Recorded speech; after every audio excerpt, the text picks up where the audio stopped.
네, 안녕하십니까. 공드림 한국사 기본이론 강의를 진행하고 있습니다. 저희가 지난 시간에 근대 태동기 조선 후기 경제사까지 살펴봤습니다. 수치체제 개편 이후에 농민의 자구책에서 나타난 경제구조의 변동까지였었죠. 그 경제구조의 변동은 거기서 끝나는 것이 아니라 조선 후기의 신문제 변동에도 영향을 준다고 그랬죠. 기억나시죠?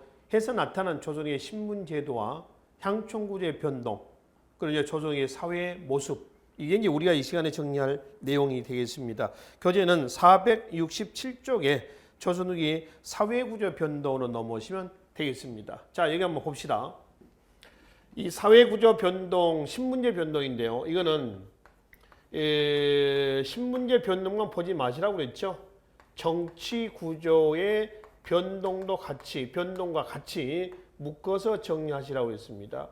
이거 하고요. 같이 봐야 할 것이 조선시대 때 신분제도의 변동이었어요. 조선 근세 사회 신분제도에서 살펴봤습니다. 앞의 내용을 간략하게 좀 서술하고요. 이어서 전개된 내용을 좀 살펴보자는 얘기입니다. 그리고 이것과 같이 정리해야 될 부분이 향촌 구조의 변동입니다. 이게 전부 다 같이 연동이 돼서 바뀌거든요. 먼저 정치구조 변동부터 봅시다. 15세기 사회를 주도했던 사람들이 누구냐면은 훈구파였었죠. 기억나시죠? 여기에서 이제 몇 세로 가냐면 16세기 이후로 넘어갑니다. 16세기 이후에 훈구에서 누구로 바뀌었어요? 사림으로 바뀌었습니다. 훈구에서 16세기 사림으로 넘어가는 과정에서 꼭 이야기를 해야 될 부분이 정치 면에서는 사화, 경제 면에서는 농장 확대였죠. 훈구의 농장 확대를 사림들이 비판하면서 성장한다고 그랬죠. 그러나 4번에 걸친 사화를 통해서 사림들이 피해를 봤죠. 피해를 봤지만은 중앙에서의 사화를 통해서 지방으로 내려왔던 사람들은 지방에서 다시 재기하는 데 성공했습니다. 그래서 사림들이 지위가 사림 양반들이죠. 사림 양반의 지위가 향상이 돼서 결국 16세기 선조 때의 권력을 잡을 수가 있었다라고 하는 거죠. 그래서 이제 그 사림의 지위 향상의 요인들에서 우리가 뭐가 있었어요? 서원, 향약, 유양소, 또는 향회, 향사례, 향음주례, 예학, 보학, 일련의 사림의 지위 유지기만 있었죠. 이걸 통해 가지고 얘네들이 다시 재기할 수가 있었습니다. 그래서 권력을 잡았어요. 그래서 16세기로 넘어오는 과정에서 사림의 지위 향상은 그런 배경에서 얘기를 하시면 되겠습니다. 근데 18세기 이후에 가면 이제 붕당 정치가 살인과 살인 간에 전개가 되면서 18세기 이후에 가면은 붕당 정치가 어떻게 됐어요? 격화가 됐죠. 변질되기 시작합니다. 그거의 폐단을 시정하자라고 하는 탕평책이 나왔지만은 잘 안 됐습니다. 그렇죠? 그것이 결국 뭘로 갔냐면은 19세기 뭘로 갔어요? 세도 정치로 넘어갔습니다. 누구 때인가요? 순조, 헌정, 철정 3대 63년간에 걸친 세도 정치입니다. 특정 외척들에서 권력이 좌지우지되는 이런 모습이었다라고 말씀드렸죠. 이거는 나중에 보고요. 일단 15에서 16세기로의 신문제 변동과 향촌구조 변동까지 먼저 봅시다. 신문제 변동에서 15세기 때입니다. 15세기 신문제도를 우리는 크게 양인과 천인으로 나뉜다. 그래서 뭐라고 그래요? 양천제라고 했죠. 이때 모형은 이런 모형이었었죠. 봉건적인 신분제도 하에서 피라밋 모형이었습니다. 그래서 크게 양인과 천인. 양인은 다시 직업, 가문, 거주지에 따라서 양반, 중인, 상민. 천인에 대한 노비, 이렇죠. 요 양천제 신문구조 모형이 16, 7세기 때 가면 뭘 바뀌었어요? 반상제로 바뀌었습니다. 반상제에서의 모형은 타원형 모형이었었어요. 그렇죠? 이제 크게 양반과 상민. 중인은 어디 가고 천민 어디 갔느냐라고 하는 거죠. 여기서 중인은 여기에 소수의 기술직에 종사한 중인입니다. 이게 양반이죠. 숫자로 늘었죠. 여기는 성취 신분으로서의 양반이고 여기는 세습 신분으로서의 양반이었습니다. 그리고 상민과 천민의 구분이 애매모호해졌죠. 이거는 상민의 지위가 그만큼 떨어져서 상민이 천민인지 상민인지 혹은 노비가 천민인지 상민인지 구분이 안 될 정도였다라고 말씀드렸죠. 그래서 그게 양반과 상민 반상제였습니다. 그럼 여기에서 이쪽으로 넘어가게 된 시대적 배경은 뭐냐? 똑같은 얘기입니다. 16세기로 넘어오면서 사림의 지위가 사림 양반이죠. 이거는 훈구 양반입니다. 사림의 지위가 향상이 되면서 이렇게 바뀌었다라고 하는 것이죠. 향촌 구조도 마찬가지였습니다. 15세기에는 촌락 공동체였었죠. 자, 촌락은 마을입니다.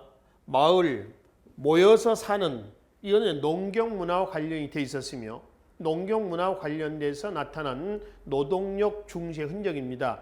그래서 뭐 개, 두레, 향도, 농민의 자생적인 조직체였죠. 이걸 가지고 똘똘 뭉쳐 나갔었습니다. 근데 16세기 이후에 가면은 정권이 훈구에서 사림으로 바뀐 이후에 가면은 촌락 공동체가 뭘로 했어요? 친족 공동체로 바뀌었죠.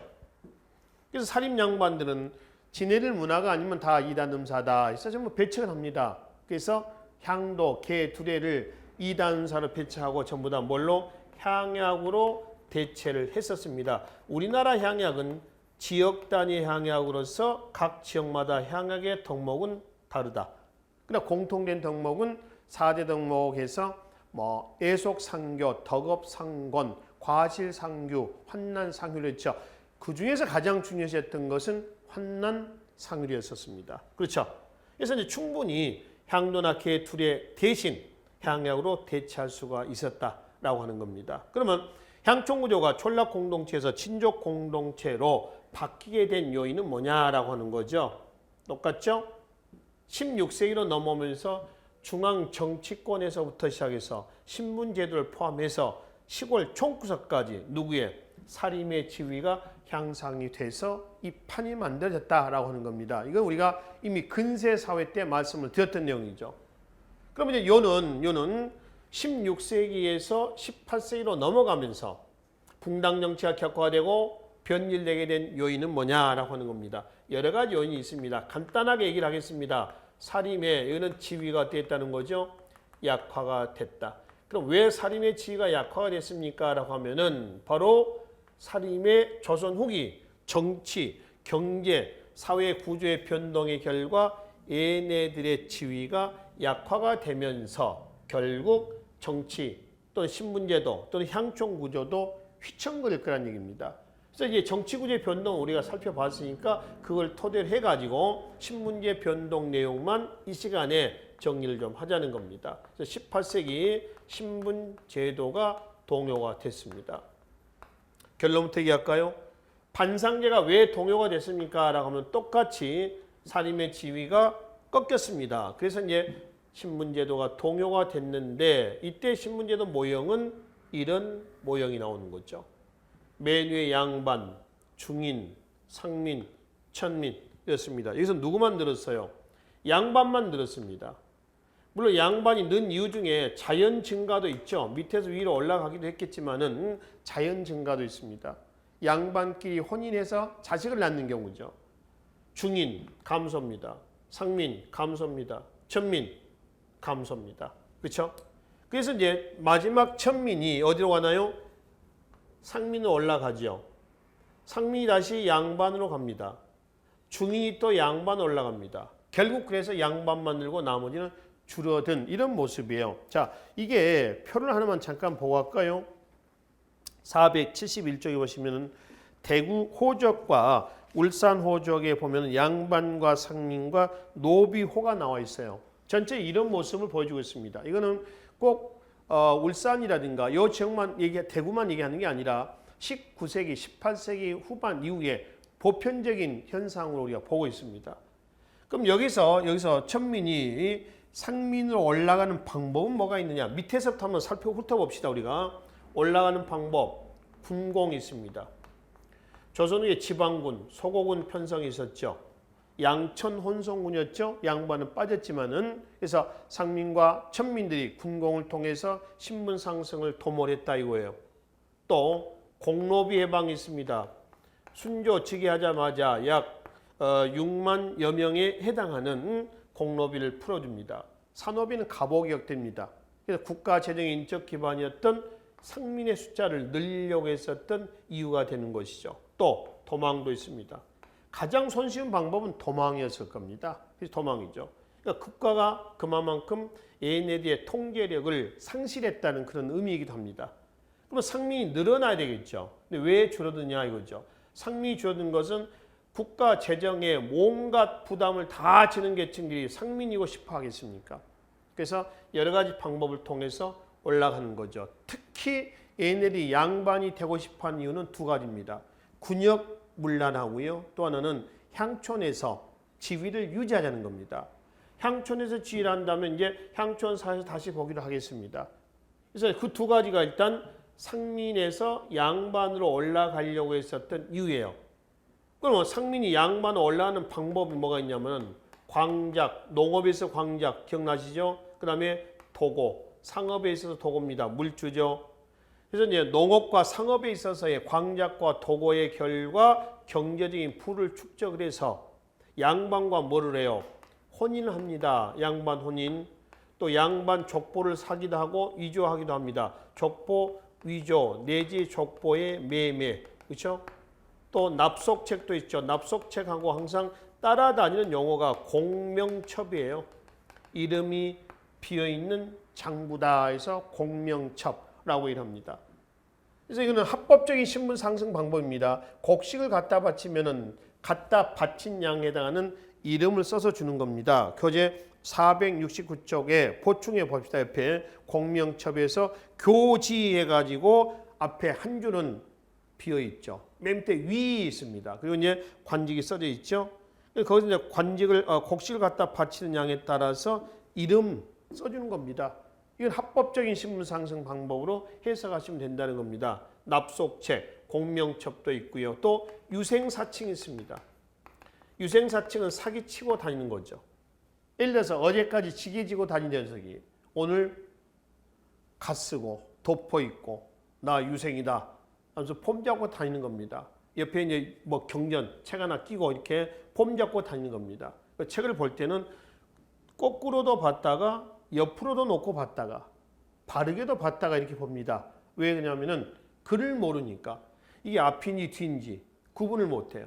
그래서 폼만 잡고 다니는 거죠. 이게 있고요. 그 다음에 홍패 있죠. 홍패를 위조합니다. 홍패는 과거 대과 문과죠. 문과 급제증을 홍패라고 그래요. 이걸 위조를 해요. 그래서 나 과거에 급제했다라고 하는 겁니다. 이러한 방법을 통해서 양반 올라가서 양반 수가 늘어납니다. 중인들이 여기는 설이 중인들 다 들어가죠. 기술관들 양반으로 신분 상승을 도모하죠. 얘네들이 가장 많이 이용했던 방법이 납속책이에요. 납속책, 공명첩 등을 통해서 올라가서 양반이 늘어납니다. 그래서 이러한 요인도 있지만 양반의 증가는 자연 증가도 있었고요. 이로써 이때 양반은 숫자가 늘어나면서 다 같은 양반이냐? 그건 아니고요. 양반 내에서도 계층 분화가 됩니다. 현재 권력을 잡고 있는 뭐죠? 권반. 지방으로 밀려나간 뭐가 있죠? 향반, 몰랑 양반 누가 있나요? 잔반이 있습니다. 이 잔반은 생업을 위해서는 먹고 살기 위해서는 이제 어떤 일도 해야 하는 잡직이다, 잡일이라서 배척했던 일도 해야 하는 그런 일을 한다는 겁니다. 교재 468쪽에 보시면은 맨 위에 민화가 하나 있습니다. 김홍도의 풍속화죠. 자리짝입니다. 민화가 아니고요. 풍속화예요. 이 사람은 이제 머리에 건을 쓰고 있어요. 두 건을. 자리를 짜고 있고요. 그 옆에 부인이 있죠. 그게 물레입니다. 실을 뽑고 있고 그 뒤에는 아들 녀석은 뭐라고 했어요? 뭐 절치부심하면서 이제 우리 아버님 이랬지만 나는 뭐 과거에 꼭 급제하려다 해서 공부하고 있는 이런 모습을 볼 수가 있지 않습니까? 이런 양반들이 누구냐 그러면 누구다? 바로 잔반이다. 몰랑 양반이다 라고 이제 보시면 되겠습니다. 자, 이거 봅시다. 여기서 광작, 도고, 혼인, 족보, 위조, 매매 이거는 조상을 바꾸는 겁니다. 환부역조라고도 그래요. 납속책, 공명첩, 유생사칭, 홍패유조, 또 소공을 통한 군공, 공로비 해방, 그다음에 도망, 여기서 납속책, 공명첩 있죠. 자, 여기다가 이제 지금 밑줄 거는 부분에다가 제목을 좀 붙여보겠습니다. 뭐라고 치냐면은 조선 후기 신분제 동요의 요인, 이렇게 제목을 좀 붙이자는 거죠. 그래서 이제 신분제도가 휘청거렸지만은 신분제도가 박살난 건 아닙니다. 신분제도가 무너진 건 언제냐 그러면 이제 언제예요? 1894년 갑오 개혁 때 가서, 이때 가서 비로소 3인 평등이 됩니다. 신분제도가 무너진다라고 하는 것이죠. 그래서 이제 이 모형이 이 모형으로 바뀌었다라고 하는 거죠. 자, 그 중에 중인들 있죠. 여기 이제 기술관도 있고요, 서울들도 있고 그렇습니다. 얘네들의 신분 상승의 동향을 조금 세세하게 좀 보고 넘어가야겠습니다. 468쪽에 맨 밑에 보시면 서울들이 있습니다. 이 서울들은 납속책, 공명첩 등을 통해서 신분 상승을 도모했습니다. 그래서 성공했어요. 우측에 보면 청요직에도 등장, 청요직은 요직으로 진출할 수 있는 관직입니다. 뭐 3, 4 이런 것들이 이제 청요직의 대표적인 관직이죠. 그 다음에 규장각의 검사관에 등장했던 사람들 있죠. 유득공, 이덕무, 박재가, 서희수 등입니다. 얘네들은 다 서울들입니다. 그 서울들이 신분 상승해가지고 양반은 올라가지 않습니까? 그거를 보고 있는 누가 중인들도 여기에 자극을 받는 거죠. 야, 쟤네들도 한데 우리는 왜 못하겠냐? 우리도 하자라고 하는 거죠. 그래서 얘네들도 밑에 기술관들이 있죠. 철종 때 대규모의 통촉운동을 전개해서 신분 상승을 도모합니다. 그러나 성공하지는 못했죠. 그러나 이를 통해서 전문직으로서의 중요한 역할을 부각을 시키고 있었습니다. 또 중인에 들어갔던 역관들이 있죠. 역관, 사신 수행원들입니다. 외국에 사신이 갈 때 중국이라든가 수행원들을 얘기하죠. 얘네들의 무역을 역관무역, 다른 말로 팔포무역이다라고도 말씀을 드렸었죠. 그래서 이제 청에 왔다 갔다 하면서 서양 문물들 접하고요. 이런 것들이 누적이 돼서 나중에 개화운동을 주도하는 주역으로 또 성장을 하고 있었습니다. 그래서 여기서 서울과 중인들은 분리해가지고 중인들의 신분 상승 운동은 실패, 서울대 신분 상승 운동은 성공, 이렇게 나눠서 정리를 하시면 되겠습니다. 자, 그리고 다시 교재 471쪽으로 넘어가겠습니다. 이거는 이제 16, 17세기 친족 공동체가요, 18세기 이후에 가면은 역시 동요가 됩니다. 기존의 사립 양반의 틀이 무너진다라고 하는 겁니다. 그래서 왜 무너졌습니까? 라고 하면은 사림의 지위가 약화했다. 그러니까 왜 약화됐다? 이건 한마디로 얘기할 수는 없다고 그랬습니다. 조선 후기에 넘어오는 과정에서 정치적인, 경제적인, 사회적인 이러한 구조의 변동 속에서 기존의 사림 양반의 지위가 꺾입니다. 꺾임으로 인해서 붕당 정치도 변질됐고 그네를 중심의 신분제도도 휘청거렸고 또 그네를 중심의 향촌 구조도 휘청거린다라고 하는 겁니다. 기존의 기득권을 갖고 있는 양반들을 뭐라고 그래요? 구향, 그러니까 기성 양반들이다라고 보시면 되고요. 얘네들이 이제 대항을 하면서 성장했었던 조선기 때 누가 있죠? 신향이 있습니다. 신향이란다면 광작을 통해 가지고 부를 축적했던 경영형 분홍이라든가 그 다음에 도고를 통해서 부를 축적했던 도고, 즉 부상도 있죠. 얘네들은 권력은 없잖아요. 돈 있는데. 그래서 돈은 없는데 권력을 갖고 있는 조선 후기의 누구랑 관권, 이른바 수령이라든가 누군가요? 아전들, 향리들이죠. 얘네들과 결탁을 해요. 결탁을 해가지고 기존의 기성 양반들이 갖고 있는 구향에 도전합니다. 향권에 도전한다. 그걸 우리는 향권 쟁탈전에서 뭐라고 하죠? 향전이다 라고 얘기를 합니다. 그러니까 얘네들 세력이 커오면서 얘네들 세력은 약화가 되는 거죠. 그럼 얘네는 스스로 무릎을 꿇은 건 또 아니에요. 나름대로 얘네들의 지위를 유지하기 위한 노력을 하기도 합니다. 자, 472쪽에 맨 위에 한번 봅시다. 양반의 지위 유지 노력이 있죠. 그러니까 얘네들이 성장하면서 얘네들이 꺾이자 얘네들의 지위를 유지하기 위한 노력입니다. 먼저 족보를 제작한다거나 그래서 지네를 끼리끼리 뭉치는 겁니다.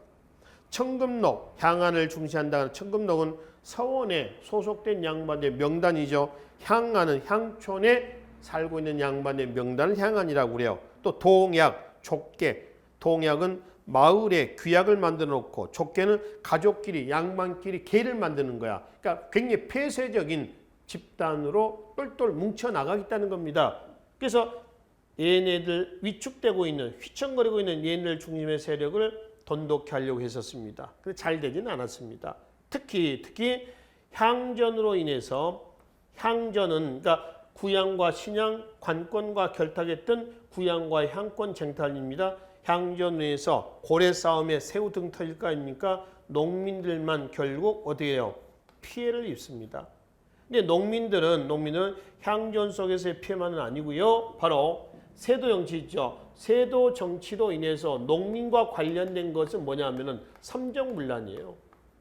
삼정은 뭔가요? 전쟁과 군정과 환곡. 그중에서 가장 문란했다라고 하는 건 뭔가요? 환곡입니다.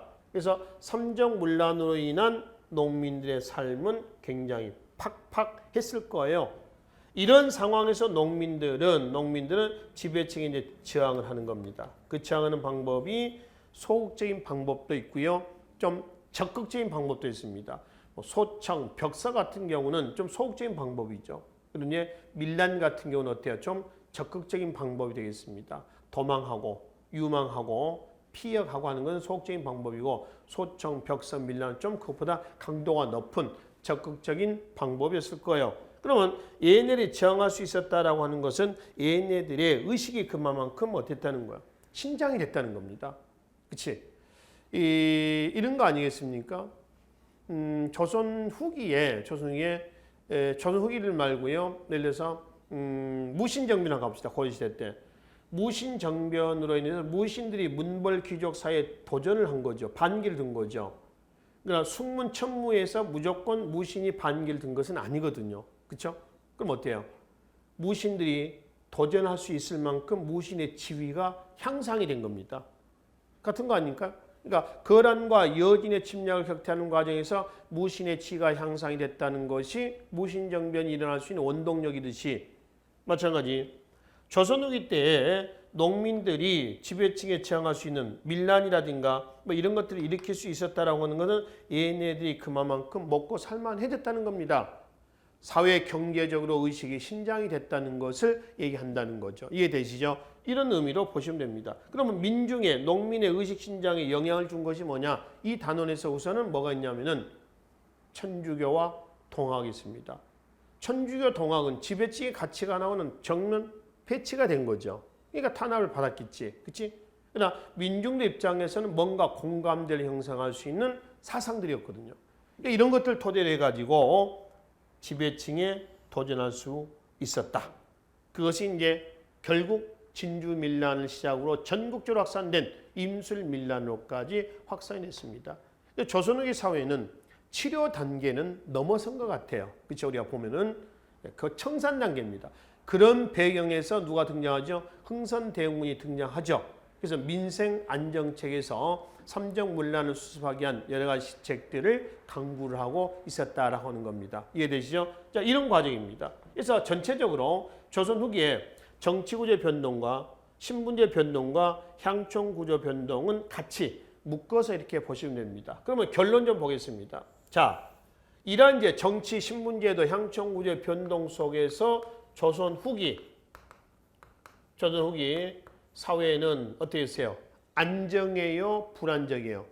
불안정입니다. 자, 교재 473페이지 맨 위로 가겠습니다. 조선 후기 사회 불안이 어떻게 했다? 고조가 됐다는 겁니다. 조선 후기 사회는 굉장히 어려워집니다. 휘청거린 거죠. 그 사회 불안 고조의 요인이 뭐가 있느냐? 그 요인을 이 단원에서 우리가 좀 살펴보자는 겁니다. 이게 473쪽에서 474쪽에 대내적인, 대외적인 요인이 지금 나와 있습니다. 그걸 우리가 여기서 하나하나 한번 살펴봅시다. 대내적인 요인도 있고요. 대외적인 요인도 있습니다. 자, 구체적인 내용은 좀 이따 보기라고요. 이런 조선의 사회 불안 고조의 요인 속에서 새롭게 수용됐던 사상, 그게 뭐죠? 서학.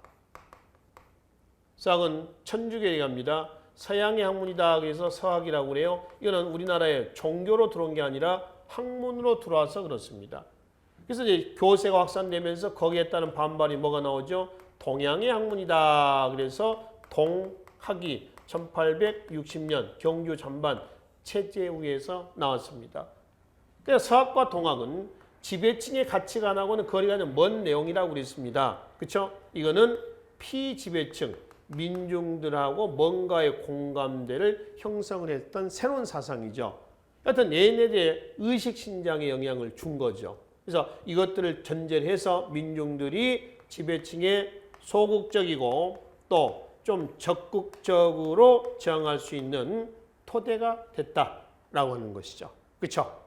그래서 이제 요 소극적인 유망이라든가 또는 피역이라든가 적정인 소청, 벽서, 밀란이라든가 이런 내용들 우리가 이런 흐름 속에서 같이 정리를 좀 해보자라고 하는 겁니다. 자, 여기까지가 조선 후기의 사회사 내용에 해당이 되었습니다. 조금 더 연장해서 보기로 하겠습니다.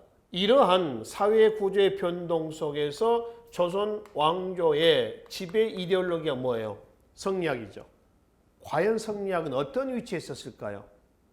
우리가 다음 시간에 보기로 하겠습니다. 아마 제대로 제 위치에서 제 역할을 수행하지는 못했겠죠. 그래서 조선 후기에 이제 사상계 동향을 보면은 아마 성리학이 제 기능을 수행하지 못하면서 휘청거리겠죠. 거기에 따른 이제 성리학 비판론이 나오는 겁니다. 또 중국에서 나왔던 양명학도 수용이 되는 거죠. 또 실학도 나옵니다. 또 성리학 내에서 호락 논쟁도 나옵니다. 이런 것들이죠. 그러니까 조선 후기 사회는 전반적으로 정치, 경제, 사회, 문화 면에서 휘청거리고 있다.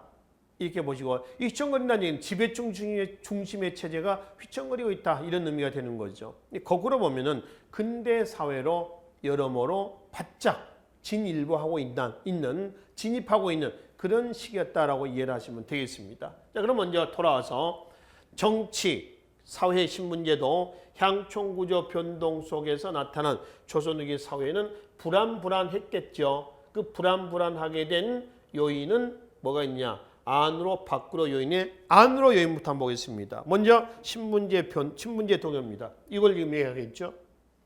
두 번째 보시면은 농민경제 파탄입니다. 특히 이제 삼정문란이 계속 이제 나오고 있죠. 세 번째 19세기 초에 재난과 질병의 발생으로 인해서 1820년대죠. 전국적인 수해와 콜레라의 만연으로 인해서 기근, 질병, 재난 계속되고 있습니다. 이런 상황에서 도적들도 들어서죠. 화적, 육지에서 수적, 배를 타고 다니면서 대표적인 서강단, 폐사군단, 유단, 재단 등이 있습니다. 이러한 이제 혼란 속에서 애언 사상이 유행을 합니다. 현세 도피적인 애언 도참 신앙들이 유행을 하는 것이죠. 그렇죠? 특히 유교, 성리학입니다. 이 유교는 조선 왕조의 지배 이데올로기라고 했습니다. 근데 이 유교가 조선 후기 이런 상황 속에서 제 기능을 수행하고 있지 못하고 있었다라고 하는 겁니다. 불교도 마찬가지입니다. 불교도 제 기능을 수행하고 있지 못하다. 그래서 유교의 퇴색과 그다음에 불교의 퇴색은 고액입니다. 겨우 명맥만 근근히 유지해 나가고 있는 모습이었습니다. 이런 상황에서 뒤에 미륵신앙이라든가 묵격신앙이 유행을 하고 있었고 이 사상을 토대로 해가지고 나중에 천주교나 동학도 마찬가지입니다. 농민들의 의식신장에 영향을 줬고 농민들이 여기에 따른 반발로서 다양한 방법으로 저항을 합니다.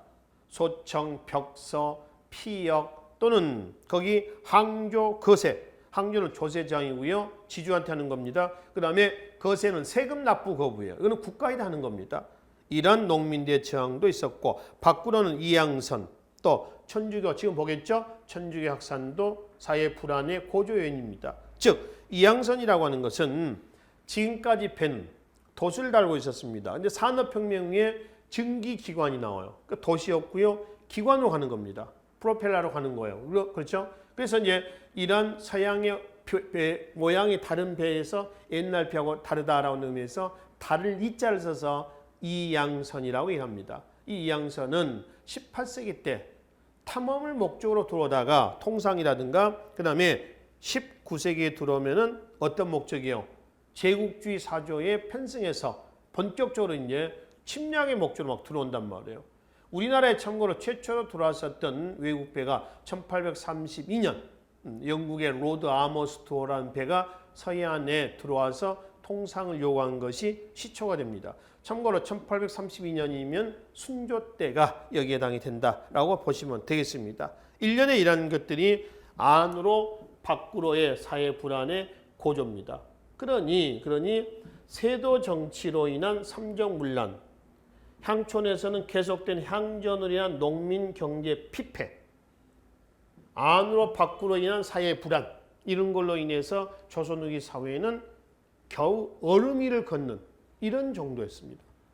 여기다가 이제 새로운 사상, 서학과 동학이 들어와가지고 민중대 의식신장에 영향을 줘서 결국 얘네들이 이 난국을 타개하기 위해서 들고 일어나는데 영향을 주고 있었던 것이죠. 그렇죠? 그럼 여기서 이제 그 중에 하나가 있던 서학, 천주교부터 좀 살펴보기로 하겠습니다. 천주교는 중국에서 유럽에서 중국으로 들어올 때는요, 선교사들에서 들어옵니다. 근데 중국에서 우리나라로 들어올 때는 우리나라 학자들에서 종교가 아니라 뭐로? 바로 학문으로 들어와요. 그러니까 서양의 학문에서 서학이다라고 얘기를 합니다. 그러다가 언제부터 이제 신앙운동으로 전환했냐라고 하면은 우측에 맨 위에 봅시다. 우리가 최초의 그 천주교 신자죠. 누구요? 이승훈입니다. 정조 8년 이승훈이 베이징에서 서양인 신부에게 베드로라는 이름으로 세례를 받고 들어오면서 18세기 후반이죠. 이때부터 이제 신앙운동으로 전환하게 됩니다. 그래서 서울, 내포는 충청남도 홍성, 그 다음에 전주, 여기에 신앙 공동체 조직이 만들어지면서 교단이 확산이 됩니다. 신앙 공동체라고 한다면은 근거지입니다. 여기를 근거로 해서 교세가 또 확산이 돼 나가는 것이죠. 자, 근데 이 교세가 확산될 때 지금 정조 때 아닙니까? 그죠? 1784년 이승훈이 베드로라는 이름으로 세례를 받고 온 이유가 정조 때란 말이에요. 그러면 이때 정조 때 집권 여당은 누구였느냐라고 하는 거죠. 자, 영조로 좀 거슬러 올라옵시다. 영조 때 집권 여당은 거의 노론이었었죠. 노론이 있었고 소론도 있었습니다. 물론 남인도 있었고요. 그죠? 그 중에 노론이 주축이 돼가지고 시파와 벽파 중에서 벽파와 그 다음에 시파로 나눠졌습니다. 일부는 벽파, 일부는 뭐였죠? 시파. 이렇게 됐었지. 기억나시나요? 사도세자의 죽음에 동경표를 보냈던 시파와 사도세자의 조신함을 비판했던 벽파였습니다. 주류는 노론이었습니다. 자, 그 다음 영조 다음에 누가 나오나요? 정조가 나오죠. 정조는 아버지 죽음에 동경표를 보냈던 시파 중에서도 가장 노소 남인 중에서 가장 세력이 미비했었던 누구였죠? 남인을 끌어안았습니다. 그리고 야당은 누구였죠? 야당은 벽파. 그리고 벽파 중에서 누구냐면 노론이었었습니다. 영조의 탕평책을 완론탕평, 정조의 탕평책을 뭐라 했죠? 줄론탕평 이렇게 말씀을 드렸죠. 근데 정조 때 이제 천주교가 서학으로 들어왔다가 신앙운동으로 전환이 되는 겁니다. 그리고 천주교가 확산이 되면서 천주교에 대한 금지령이 내려지게 됩니다. 이 금지령이 내리는 사건이 있죠. 추조적발 사건하고 반회 사건이에요. 추조는 형조의 별칭입니다. 형조의 관원들에게 예배를 보다가 들통난 사건이에요. 이걸 뭐라고 그래요? 추조적발 사건이라고 얘기합니다. 교재 475조 한번 봐봐요. 이벽, 이승훈, 정약용, 권철신 등이 김범우는 중인이고요. 명동 성당 부근에 살았다고 그래요. 여기서 자기 집을 명례당이다 이렇게 해서 이제 해놓고 예배당을 만드는 겁니다. 그래서 예배당을 만들어 놓고 예배를 보다가 형조의 관원들에게 적발된 사건이라는 거죠. 아시겠죠? 이걸 추조적발 사건이라고 해요. 그 다음에 이제 반회 사건이라고 하는 반촌은 성균관 옆에 있는 요즘 도축장입니다. 김석태라는 사람 집에서 양반들이 모여서 예배를 보다가 들통난 사건이야. 이게 반회 사건이야. 그러면 김석태라는 사람의 신분은 뭐예요? 도축업에 종사했던 사람이에요. 조선시대 신분제도에서 가장 최하층 누군가요? 백정입니다. 그래서 이제 김석태 등을 치고 천주교에 대한 금지령을 내렸습니다마는 관계없이 교세가 계속 확산되고 있었죠. 그 과정에서 전례 문제, 제사의식 문제로 터진 첫 번째 박해가 터졌습니다. 그것이 종교 때 뭐예요? 신해 박해가 되는 겁니다. 신해 통공이 있었던 그 시기예요. 1791년이 되는 겁니다. 자, 이 신해 박해가 정조 때 이제 첫 번째 박해고요. 정조 다음에 누가 나오죠? 순조가 나옵니다. 순조 즉위하자마자 신유 박해가 나옵니다. 신유 박해는 1801년입니다. 신유 박해는 종교 문제라기보다는 뭐죠? 바로 정치적인 보복입니다. 즉 정조 때 야당이었던 벽파 노론이 천주교를 빌미로 니네들이 천주교에 대한 금지령, 박해 잘 못해 놓으니까 금지령이나 박해에도 불구하고 교세가 확산된 거 아니냐. 니네들이 잘못했다. 그래서 얘네들이 천주교를 빌미로 신유년에 시파난민을 친 사건이에요. 이게 뭐요? 신유 박해입니다. 이건 정치인 보복이죠. 정조 때 줄란탕평에 대한 보복이었습니다. 신유 박해 결과 기억을 하셔야 될 것이 두 가지입니다. 실학이 퇴조합니다. 왜 실학이 퇴조하면은 실학은 남인에서 연구했거든요. 남인이 피해를 보면서 실학이 퇴조했어. 그리고 황사영 백서 사건, 백서 비단이죠. 백서 사건이 일어나게 됐습니다. 그런 신유 박해 이후에 순조 때 안동 김씨 세도로 갑니다. 안동 김씨 세도에서는 교단의 탄압이 완화가 되어 그래서 교세가 계속 확산이 돼 나갑니다. 그 과정에서 순조 때에 전라도 천주교 교도들이 박해를 받는 뭐가 있죠? 정해 박해가 터집니다. 그러면 순조 다음에 누가 나오죠? 헌종이 나오죠. 헌종대 때는 풍양조씨가 집권합니다. 세도 가문에 풍양조씨는 누구냐 그러면은 순조 때 신유박해 가해자들 있죠. 벽파, 노론 있죠. 얘네들이 주축이 됩니다. 순조 때 신유박해, 정해박해 이후에도 교세는 계속 확산됩니다. 확산되는 상황에서 헌종대 때 얘네들이 집권하면서 천주교에 대해서 찬물 한번 끼얹어 놓은 거죠. 끼얹어 놓은 겁니다. 그것이 기해년의 1839년입니다. 기해박해예요. 기해박해 결과 오가작통법. 원래 오가작통법은 농민 통계 목적인데 천주교 교세 확산을 막자라고 하는 거죠. 그리고 척사윤음. 윤음은 어명이죠. 이단을 배척하라는 어명을 내립니다. 그래서 다음 중 실학의 태조와 황사영 백서 사건을 이야기한 것은 신유박해, 오가작통법과 척사윤음을 반포하게 된 것은 기해박해, 그리고 병호박해가 있습니다.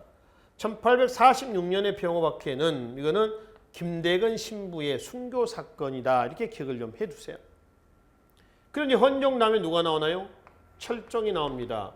철종대 때는 누구예요? 다시 안동 김씨 세도로 갑니다. 이때는 안동 김씨는 기본적으로 천주교에 대한 천주교에 대한 탄압이 완화가 되면서 천주교 교세가 계속 확산된 시기로 보시면 되겠습니다. 철종 다음에 누가 나오나요? 고종이 나오죠. 고종대 흥선대원군이 러시아를 프랑스 선교사를 통해서 끌어들이려다가 실패하면서 천주교에 대한 탄압이 단행이 됩니다. 그것이 병인년의 병인박해죠. 1860년 4월입니다. 최대 최후의 천주교 박해고요. 이걸 계기로 해가지고 그해 9월달 프랑스 군함이 강화도를 점령한 사건이 나오죠. 그걸 뭐라죠? 병인양요. 그 병인양요의 원인이 된 것이죠. 그래서 천주교 박해는 병인박해까지 보시면 됩니다. 우리가 천주교 4대 박해 그러면은 정조 때 신해 박해, 순조 때 신유 박해, 헌종 때 기해 박해, 그 다음에 고종 때 뭐죠? 병인 박해. 이게 천주교 4대 박해라고 이제 보시고요. 기타 이제 정해 박해는 전라도 교도들이 탄압을 받았던 이거는 병호박해는 김대건 신부의 순교 사건 이렇게 좀 봐두시한 얘기입니다. 자, 그래서 전체적인 천주교 박해 흐름은 이렇습니다. 근데 천주교에 대한 박해가 심하면 심해질수록 교세가 위축된 게 아니라 계속 어떻게 했죠? 확산돼 나갔다. 계속 확산됩니다. 그래서 거기에 따른 반발에서 뭐가 나왔다? 이제 통학이 언제? 동양의 학문이다 해서 1860년에 나왔다라고 하는 것이죠. 그렇죠? 그래서 그 동학으로 바로 좀 넘어가 보도록 하겠습니다. 476쪽 맨 밑에 1대 수훈 최재우, 2대 해월 최시영, 3대 의암 손병에서 동학의 교주입니다. 그리고 3대 손병희 때 1905년 12월에 동학은 뭘로 바뀌죠? 천도교로 이름을 바꿉니다. 그건 나중에 배경 말씀을 드리고요. 여기서 동학의 성격만 살펴보기로 하겠습니다. 자, 우측에 477쪽 봅시다. 동학은 전통적인 민족신앙. 이 전통적인 민족신앙은 뭘까요? 단군신앙입니다. 전통적인 민족신앙을 토대로 유교, 불교, 도교 더하기 천주교의 교리까지 흡수한 종합적인 종교입니다. 자, 천주교의 교리까지 흡수했다고 그랬죠. 천주교에 대한 반대에서 나왔다는데 천주교의 어떤 교리를 흡수했을까라고 하는 거죠. 바로 평등입니다. 평등. 그 평등 사상은 동학하고 서학, 즉 천주교의 공통된 사상이에요. 자, 교리 좀 보겠습니다. 철학적은 주기론입니다. 주기. 우리 성리학에서 주리, 주기할 때 주기는 현실, 개혁적, 실천적인 거라고 그랬죠.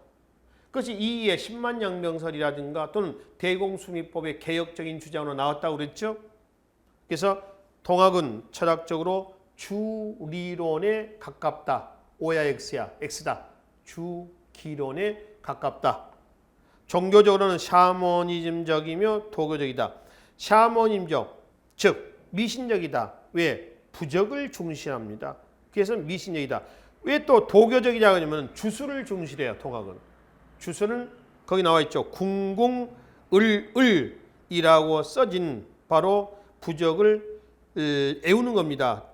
주문하는 거죠. 궁궁을을, 궁궁을. 그리고 이 부적은 궁궁을을이라고 써진 부적도 있지만은 이런 부적도 있죠. 하늘천자 같죠. 이런 부적도 있습니다. 동학의 부적을. 그러니까 이런 부적을 몸에 지니고 다니면 몸이 안 상한다고 그래요. 또 이 부적을 불에 태워서 물에 개워서 마시면은 영생한다. 죽지 않는다. 이런 또 얘기를 하거든요. 그래서 좀 미신적이다라고 하는 거죠. 거기에 주술에 궁궁을 할 때 궁은 활궁자죠. 활. 그리고 동쪽을 의미합니다. 을은 새 을자입니다. 근데 을은 서쪽을 의미해요. 그러니까 동학이 서학을 제압한다. 동학은 궁, 활. 을은 뭐요? 새 을자라고 했죠? 활로 새를 쏘한다는 겁니다. 동학이 서학을 제압한다. 이런 의미가 담겨 있다는 겁니다. 사회적으로는 인내천, 사람 곧 하늘이다. 평등이죠 이게. 그다음에 후천개벽. 후천개벽이라고 하는 것은 운수가 끝난, 운이 끝난 이 왕조는 무너지고 새로운 왕조가 만들어질 것이다. 이런 얘기입니다. 그러니까 이거는 조선왕조를 부정하는 혁명사상이 되는 거죠. 그리고 보국안민입니다. 외세외책이죠. 나라를 보호한다. 그리고 백성을 편안하게 한다. 이런 뜻이죠. 사상적으로 동학은 현세구복적이다. 동학은 내세인 게 아닙니다. 현세구복적인 사상이 되는 것이죠. 자, 그럼 그 교리 중에서 최재우가 1864년에 혹세무민, 세상을 현혹하고 백성을 무지하게 한다는 거죠. 혹세무민죄로 처형당하게 된 이유는 뭐가 있느냐라고 하는 거죠. 그 교리 중에서 체크 좀 하겠습니다. 인내천, 평등하고 그 다음에 후천개벽, 혁명사상입니다. 이것이 최재우가 혹세무민의 죄로 1864년에 처형이 되게 된 이유다. 그런데 교세는 어떻게 됐어요? 위축이 되겠죠. 그런데 개항이 되고 언제 다시 교단이 재정비했냐면 1880년대 2대 교주 누구죠? 최재우. 어디에서? 충청도 보은에서 다시 재정비를 하게 되는 거죠. 그래서 보은은 동학의 근거지가 되는 겁니다. 그래서 이제 보은에서 1880년대에 동학의 교주였던 최재우의 언행을 기록했던 교리집 동경대전, 그 다음에 한글로 기록된 포교용 가사집, 용담유사 등을 편찬을 해서 교단을 확대시켜 나갑니다. 동경대제는 한자로 되어 있고요. 이거는 식자층을 끌어안겠다는 겁니다. 그러면 포교용 가사집, 용담유사는 한글로 되어 있어요. 이거는 무식층을 끌어안겠다는 겁니다. 그러니까 식자층에서 무식층까지 다 끌어안겠다. 이런 취지가 이게 담겨져 있다는 겁니다. 그래서 이제 동학의 교단, 포접제라고 그러죠. 포는 나중에 이제 포의 장을 포주라고 그러고요. 접의 장을 접주라고 그래요. 또 접은 남접과 전라동학, 북접, 충청도 동학으로 또 정비됩니다. 이거는 나중에 1894년 동학농민운동에서 따로 살펴보기로 하겠습니다. 자, 뒤로 하겠습니다. 그래서 이제 이러한 서학과 동학은 지배층의 가치관하고는 좀 거리가 멀었죠. 그러나 민중들의 뭔가 가려운 것을 긁어줄 수 있는 기반이 됐었습니다. 그래서 민중들이 이런 것들을 사상적 기반해가지고 그동안 이제 당하고 있었지만 이제 안 당하고 있었다는 얘기입니다. 지배층이 이제 저항을 한다는 것이죠. 특히 민중들의 고열을 빨아먹었었던 삼정문란에 대한 반발이었었겠죠. 삼정은 뭘 얘기한다고요? 전정과 군정과 또 환곡 세 가지를 삼정이다. 그래서 가장 문란했던 건 뭐다? 환곡이다라고 하는 거죠. 전정은 토지에서 거둬들인 세금 있죠. 세금 과다하게 거둬들인 걸 얘기합니다. 군정은 군역제도의 문란이에요. 환곡은 고리대 문제죠. 요즘에 사채 쓰는 것과 같습니다. 환곡은. 그래서 교재 478쪽에 보시면은 자, 전정, 진결, 은결, 백지, 도결, 진세 뒤에 해석이 되어 있습니다. 이거는 전정의 문란의 용어고요. 그다음에 인징, 족징, 황구, 첨정, 강년체, 백골징포, 마감치 이거는 군정의 문란의 용어입니다. 구분을 좀 해두십시오. 그다음에 늑대, 번질. 그 번질은 한자는 반작이라고 되어 있죠. 반작이라고 읽지 마세요. 이거는 이두문자입니다. 그래서 번질이라고 있습니다. 그다음에 가분, 허류, 입본, 증거, 탄정, 분석 이거는 환곡의 문란의 용어예요. 이러한 삼정 문란 속에서 정약용이 목민심서를 조술해서 지방행정제도 개혁을 주장하기도 했고요. 정부에서는 암영의사를 파견한다거나 삼정 이정청을 설치한다거나 삼정을 바로잡는 관청입니다. 근데 잘 안 됐어요. 그래서 피치층들이 여기에 저항하는 겁니다. 그 소극적인 저항이 뭐야? 유망, 도망이죠. 피역, 역을 피하는 겁니다. 화전민화 된다는 것은 산골 깊숙이 들어가서 화전을 개간해서 거기서 먹고 사는 겁니다. 이건 소극적인 방법입니다.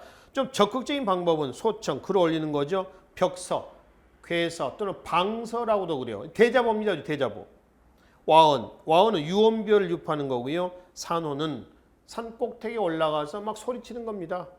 야, 누구는 어느 마을에 누구는 얼마 해먹었대더라 라고 막 소리치는 거죠. 산호라고 그래요. 호소는 상급관청이 호소하는 거죠. 원전은 이웃 마을에, 이웃 고을에 가서 호소하는 겁니다. 원정 시위하는 걸 얘기를 해요. 그리고 밀란이 있습니다. 적극적인 저항 중에서 피치층들이 할 수 있는 최후의 방법은 뭐예요? 밀란입니다. 밀란 이상 가는 것은 없다. 이렇게 생각하시면 됩니다. 그 밀란의 시초가 뒤에 1811년 바로 홍경례 난이에요. 평강의 평민 출신 홍경례를 중심으로 몰락양반, 몰락농민, 광산노동자, 중소상인, 뱃사곤 그러니까 각계각층들이 여기에 참여합니다. 이 난은요 한 10년 정도 기획을 합니다. 10년 정도 기획을 해가지고 평안도 가산에서 봉기를 했는데 5개월 만에 일부 지역만 점령하고 실패로 끝났습니다. 그래서 순조 11년, 1811년에 홍경례 난은 세도 정치에 반발했던 첫 번째 밀란에 해당이 되는 것이죠. 밑에 홍경례 경문이 있습니다. 경문 꼭 읽어보십시오. 평서대원수는 홍경례를 얘기를 하고 있습니다. 그러면 1862년 누구 때냐면은 철종대 때입니다. 안동김씨 세독이죠. 철종대. 단성 지방에 단성 어디냐면 경상남도 산청군 단성면입니다. 지도를 보면요. 이게 진주가 있잖아요. 진주가 있으면 진주하고 맞닿아 있는 이것이 단성이에요. 산청군입니다. 또 산청군 중에서 제일 밑에 쪽이 단성이에요. 자, 그 단성에서 무단토, 무단토라면 토착 세력인데 붓으로 활동한 사람의 칼제비예요. 무관입니다. 김영과 김인석 부자 주도 아래에 1862년 바로 산청 탄성에서 난이 일어났습니다. 진압이 됐습니다. 옆 동네로 갑니다. 그게 진주 밀란이에요. 그래서 이제 진주 밀란을 시작으로 해가지고 진주 목사 홍병원, 또 진주 우병마사 백낙신, 또 진주 지방의 토착 지주의 수탈, 이것이 발단이 돼서 진주의 향임 유계춘 지하에서 제항을 했습니다. 머리에 흰색 두건을 둘러서 백건당의 난이다 라고도 합니다. 진압이 됐습니다. 밑에 정부의 해결 노력이 있죠. 안핵사, 선무사, 암영어사, 또 삼정이정청 설치 등등 이렇게 했는데 이렇게 해서 회유에 의해서 결국은 진압이 됐어요. 근데 봐요. 진주에서 일어났던 밀란은 진압은 됐지만은 옆 동네로 갑니다. 터집니다. 진압됩니다. 옆 동네로 갑니다. 이런 식이에요. 그러니까 조선 후기 때의 밀란은요. 동시다발적으로 일어난 건 아니고 각 지역에서 일어나서 그 이웃 동네로 파급돼 나가는 겁니다. 야, 어디 말이야? 어느 동네, 이웃 동네에서는 무슨 난이 일어났다더라. 토 세력들이, 지주들이 너무 많이 수탈해서 일어났다더라. 우리도 좀 해야 되지 않겠냐?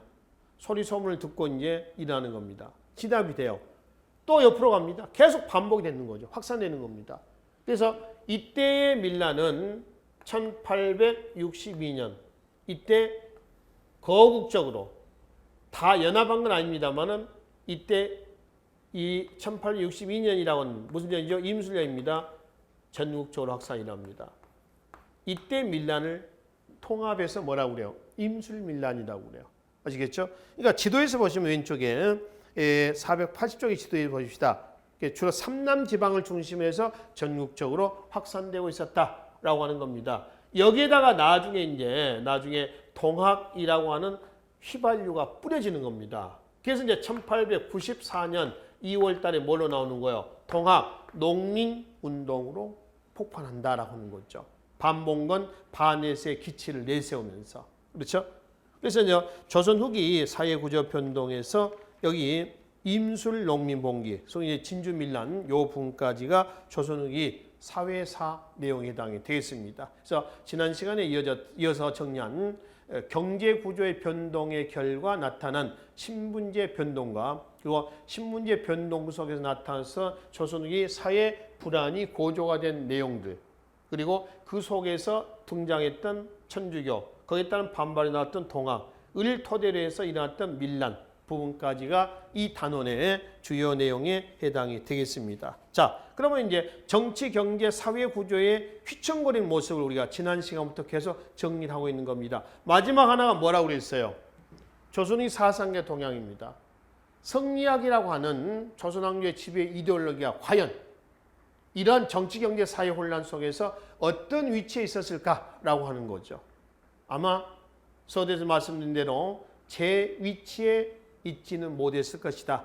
이것이 다음 장 489조 조선 후기 근대 태동기의 문화사 내용입니다. 자, 이 부분은 다음 시간에 정리를 하기로 하고요. 근대 태동기 사회사까지만 이 시간에 마무리를 하도록 하겠습니다. 수고하셨습니다.